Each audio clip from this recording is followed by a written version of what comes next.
আজ থেকে 1 বছর আগে এই জুলাই বিপ্লবে যারা ফ্যাসিস্ট আওয়ামী লীগকে বিদায় করার জন্য, জুলুম নির্যাতনের অবসান ঘটানোর জন্য ঢাকা সহ সারা বাংলার রাজপথে বুকের তাজা রক্ত যারা বিলীন করে দিয়ে এই বাংলাকে মুক্ত করেছিল, জীবনকে উৎসর্গ করেছিল এবং ফ্যাসিস্টকে বিদায় করেছিল, সেই সমস্ত শহীদদেরকে শ্রদ্ধার সাথে স্মরণ করছি। আমি সমবেদনা জ্ঞাপন করছি তাদের পরিবারের প্রতি। এখনও যারা বিভিন্ন হসপিটালে চিকিৎসাধীন আছেন তাদের আশু রোগ মুক্তি এবং তাদের সার্বিক কল্যাণ কামনা করে আমি আমার বক্তব্য শুরু করছি। প্রিয় ভাইয়ের আমার, জুলাই বিপ্লব হয়েছিল, এদেশের মানুষের একটা বুক ভরা আশা ছিল এবার বুঝি আমরা সত্যিকারে স্বাধীন হলাম। সকল থেকে একটা কথা, নতুন করে বাংলাদেশ গড়তে হবে, নতুন করে বাংলাদেশ বিনির্মাণ করতে হবে। সেই সাথে আমরাও আশা করছি নতুনভাবে বাংলাদেশ গড়ার জন্য, নতুন বাংলাদেশ বিনির্মাণের জন্য বিভিন্নভাবে বিভিন্ন ফর্মুলা আসছে। কিন্তু আমরা চেয়েছি যে গতানুগতিকভাবে একটা সরকারের পরিবর্তন হয়েছে, আর একটা সরকার আসবে, এক নির্বাচন গেছে আর এক নির্বাচন হবে, ক্ষমতার পালাবদল হবে।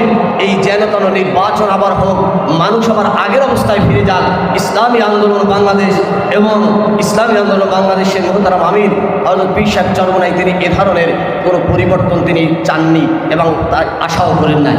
ইসলামী আন্দোলন বাংলাদেশ আমরা চাচ্ছি নতুন করে একটা বন্দোবস্ত, যেখানে কোনো ফেসিবাদ জন্ম নেবে না, যেখানে কোনো সন্ত্রাস থাকবে না, হানাহানি থাকবে না, লুটতরাজ থাকবে না, বেশি শক্তির দৌরাত্ম্য থাকবে না, কালো টাকার দৌরাত্ম্য থাকবে না। এদেশের মানুষ নিজেদের মাধুরী মিশিয়ে নিজেদের মত স্বাধীনতা প্রকাশ করবে, পছন্দের প্রার্থীকে ভোট দেবে, নতুন করে বাংলাদেশ বিনির্মাণ করবে। এখানে জুলুম থাকবে না, নির্যাতন থাকবে না, নিষ্পেষণ থাকবে না, বরং সাম্য, মানবিক মর্যাদা এবং ভ্রাতৃত্বের বান্ধবে নতুন একটা বাংলাদেশ বিনির্মাণ হবে। এমন একটা বাংলাদেশ আমরা চাচ্ছি। আপনারা চান কিনা? এজন্যই আমাদের পক্ষ থেকে আমাদের বলা হয়েছে শুধুমাত্র নির্বাচন নয়, আমরা চাচ্ছি ফ্যাসিবাদের বিচার, এমনভাবে দৃষ্টান্তমূলক বিচার করতে হবে যাতে বাংলাদেশে আর কোনোদিন কেউ ফ্যাসিবাদ প্রতিষ্ঠা করার কোনো দুঃসাহস না দেখায়।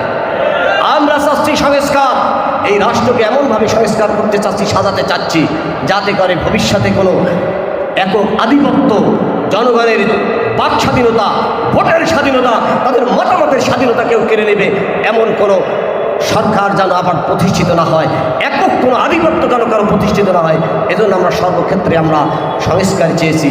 পাশাপাশি আমরা আমাদের দলের পক্ষ থেকে আমরা একটা নির্বাচন ব্যবস্থা চেয়েছি, যেই নির্বাচন ব্যবস্থার ফলে এদেশের পার্লামেন্ট হবে সার্বজনীন, সকল দল মতের মানুষ পার্লামেন্টে যাবে, তাদের মতামতের প্রকাশ ঘটাবে, তারা তাদের সুষ্ঠু সুন্দর একটা দেশ বিনির্মাণে তারা সহায়ক ভূমিকা হিসেবে পালন করবে। এজন্য আমাদের দলের পক্ষ থেকে আমরা পিআর পদ্ধতির কথা বলেছি।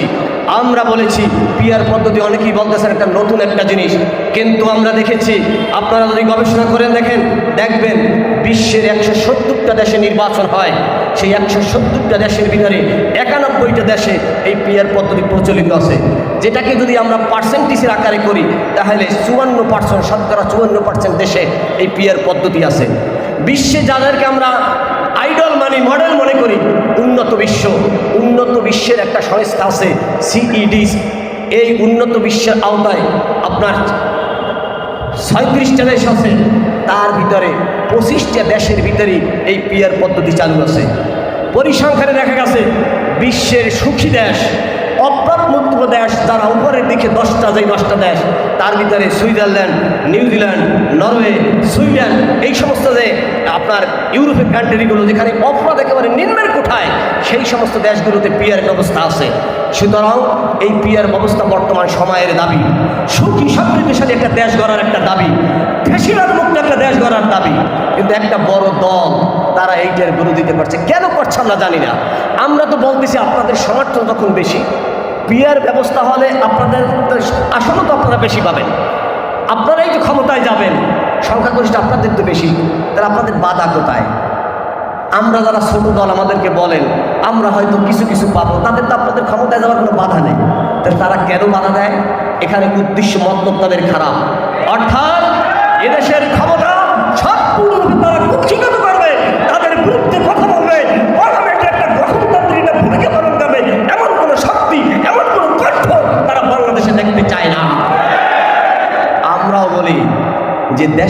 1991। আপনার যদি এদেশ হয়, আমরাও এদেশের সন্তান, আমরাও এদেশের আলো বাতাসে বড় হয়েছি, এদেশের ধুলোবালিতে বড় হয়েছি। এদেশে যদি আপনাদের কোনো অধিকার থাকে, আমাদের অধিকার আছে। এদেশের আগামী দিনে সুন্দর একটা বাংলাদেশ বিনির্মাণের জন্য যদি কথা বলতে হয়, আপনি একটা থিওরি দেবেন, আমরা একটা থিওরি দেবো, জনগণ যেটা ভালো মনে করে সেটা গ্রহণ করবে। কিন্তু আপনারা এটা বিরোধিতা করেন কেন? যৌক্তিকভাবে এটাকে বিরোধিতা করতে না পেরে এখন তারা ব্যক্তিগতভাবে আমাদের দলের প্রতি, আমাদের দলের নেতাদের প্রতি তারা আক্রোশ করছে, তাদের অ্যাটাক করছে। আমাদেরকে বলা হচ্ছে আমরা নাকি চরের দল, আমরা চরের দল। যদি বলেন হ্যাঁ চরের দল হইতে আমাদের আপত্তি নাই, কারণ নদীর ভাঙনে কবলিত যেই মানুষটা যার ঘর বাড়ি সব ভাঙনে নিয়ে যায়, সে যখন দেখে নদীর ভিতরে নতুন চর জেগেছে, তখন তার চোখে মুখে নতুন স্বপ্ন উদ্ভাসিত হয়, নতুন করে আশার আলো দেখে। আর এই বাংলার জমিনে, বাংলাদেশে চরাঞ্চলের মানুষই হল সিংহভাগ, যারা গরিব দুঃখী মেহনতি মাসলুম মানুষ। সুতরাং যারা আমরা দুই চরের হই, আমাদের সাথে গরিব দুঃখী আছে, এদেশের খেটে খাওয়া মানুষ আছে, আমার রিক্সা ভাই আলাদা আছে, ঠেলা ভাই আলাদা আছে, গরিব দুঃখী মেহনতি মানুষ আছে, মাসলুম জনগোষ্ঠী আছে। পেরিসার চরমায় যদি এই মাসলুম জনগোষ্ঠীর নেতা হয়, তাতে আমাদের গর্ব লাগে, আমরা কোনো সেখানে অপমান বোধ করি না। আমরা বলি চরের মানুষ বলে অবজ্ঞা করেন না।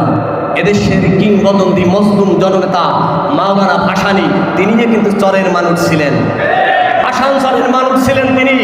যারা এসিতে বসে দেশে রাজনীতি করেছে তাদেরকে এদেশের মানুষ ভুলে গেছে, কিন্তু মাওলানা ভাসানীকে এদেশের জনগণ, গরিব দুঃখী মাসলুম জনতা মাওলানা ভাসানীকে এখন শ্রদ্ধার সাথে স্মরণ করে। ভারতের আধিপত্য বিরোধের বিরুদ্ধে মাওলানা ভাসানী, ওই লঙ্গি পরা এক মাওলানা, তিনি যে লং মার্চ করেছিলেন, বাংলার ইতিহাসে সেই লং মার্চ এখনো স্মরণার্থে লিখিত হচ্ছে।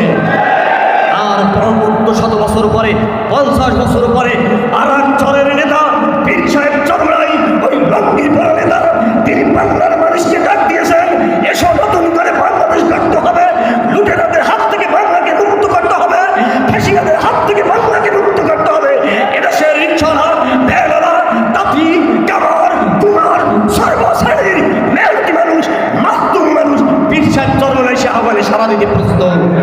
সুতরাং পীর সাহেব চরমরাই যদি ডাক দেন, আগামী দিনে বাংলার টেকনাফ থেকে তুলিয়া সারা বাংলার প্রতিটি গোসায় থেকে পীর সাহেব চরমরাই আহ্বানে লক্ষ কোটি তৌহিদি জনতা যখন ঢাকায় মার্চ করবে, যারা এই বাংলাদেশ নিয়ে সিনেমিনি খেলেন তারা কিন্তু পালাবার জায়গা পাবেন না। প্রিয় ভাইরা আমার, চরের দল বলেন, আমাদের দল চরের দল হতে, কিন্তু চোরের দল হইতে আমাদের আপত্তি আছে, চাঁদাবাজির দল হইতে আপত্তি আছে। যারা চাঁদাবাজির ভাগ দেওয়ার কারণে আইয়ামে জাহেলিয়াতকে হার মানিয়ে দিনের প্রকাশ্য রাজপথে যারা একটা মানুষকে পাথর দিয়ে টাকাইয়ে হত্যা করেছে, এদেশের ক্ষমতায় গেলে জনগণের সেবা করবেন, এই কথা আপনাদের মুখে মানায় না। এদেশের জনগণ আপনাদেরকে চায় না। জনগণ রাজনীতি যদি জনসেবা হয়, তাই জনগণের কাছে যান, জনগণের গরিব দুঃখী মানুষের খেদমত করেন, তাদের মুখে হাসি ফুটান, জোর জবরদস্তি করে, টেন্ডারবাজি করে, চাঁদাবাজি করে এদেশের ক্ষমতায় আসবেন, সেদিন কিন্তু শেষ হয়ে গেছে। প্রিয় ভাইরা আমার, সর্বশেষ আমরা বলতে চাই, এই বরিশালের মাটি ইসলামের ঘাঁটি, এই বরিশালের মাটি পীর সাহেব চরমরাইয়ের ঘাঁটি।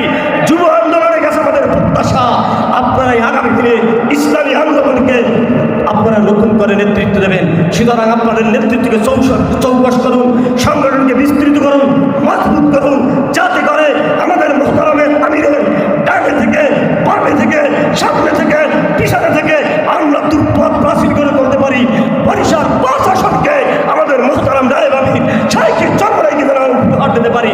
এখন থেকেই সেই লক্ষ্যে প্রতিটা ওয়ার্ডে, প্রতিটা মহল্লায়, প্রতিটা ক্ষেত্রে আমাদের সাংগঠনিক শক্তি বৃদ্ধি করতে হবে। যুব আন্দোলনের নেতৃবৃন্দের প্রতি এই উদাত্ত আহ্বান জানিয়ে আমি আমার সংক্ষিপ্ত কথা শেষ করছি। আসসালামু আলাইকুম ওয়া রাহমাতুল্লাহি ওয়া বারাকাতুহু।